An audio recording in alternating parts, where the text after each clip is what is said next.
পশ্চিমা দেশগুলো কিন্তু আস্তে আস্তে মুখ ফিরিয়ে নিচ্ছে ইউনূস সরকারের দিক থেকে। তার একটা বড় খবর হলো দ্রুত নির্বাচন সহ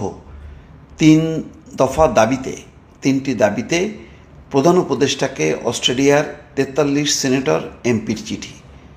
পশ্চিমা দেশগুলো আর যাই হোক না কেন নির্বাচনের ব্যাপারে কিন্তু তারা একেবারে ঐক্যবদ্ধ।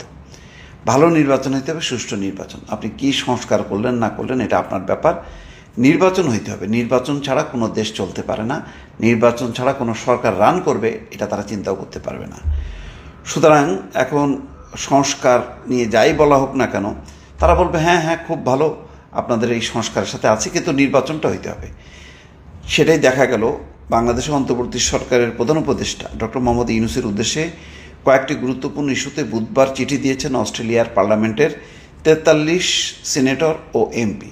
মোটা দাগে 3টি ইস্যুকে সামনে আনা হয়েছে। সেগুলো হচ্ছে জরুরি ভিত্তিতে সুনির্দিষ্ট নির্বাচনের রোডম্যাপ ঘোষণা, জুলাই অভ্যুত্থানের ভুক্তভোগীদের জন্য ন্যায় বিচার নিশ্চিত করা, র্যাপিড অ্যাকশন ব্যাটালিয়ন ভেঙে ফেলা অর্থাৎ র্যাব ভেঙে ফেলা। এসব কাজ করতে বিলম্ব বা অস্পষ্টতা কেবল জনসাধারণের অবিশ্বাসকে আরও গভীর করবে এবং দেশে গণতান্ত্রিক ভবিষ্যৎকে বিপন্ন করবে। বাংলাদেশের জনগণ, আন্তর্জাতিক সম্প্রদায় নিবিড়ভাবে পর্যবেক্ষণ করছে। আমরা আপনার নেতৃত্বকে সিদ্ধান্তমূলকভাবে কাজ করার আহ্বান জানাচ্ছি। গণতান্ত্রিক বৈধতা পুনরুদ্ধারের দিকে এই অপরিহার্য পদক্ষেপকে সমর্থন করার জন্য আমরা গঠনমূলকভাবে জড়িত থাকতে প্রস্তুত, অর্থাৎ তারা মধ্যস্থতা করতেও প্রস্তুত।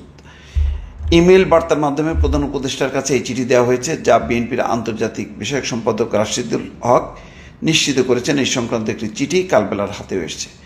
ডক্টর মোহাম্মদ ইউনূসের উদ্দেশ্যে লেখা চিঠিতে বলা হয়েছে, আমরা নিম্ন স্বাক্ষরকারী অস্ট্রেলিয়ান সিনেটর এবং এমপিরা নির্বাচিত সদস্য হিসাবে বাংলাদেশের গণতান্ত্রিক উত্তরণকে সমর্থন করার জন্য আমরা প্রত্যাশা ভাগাভাগি করতে চাই।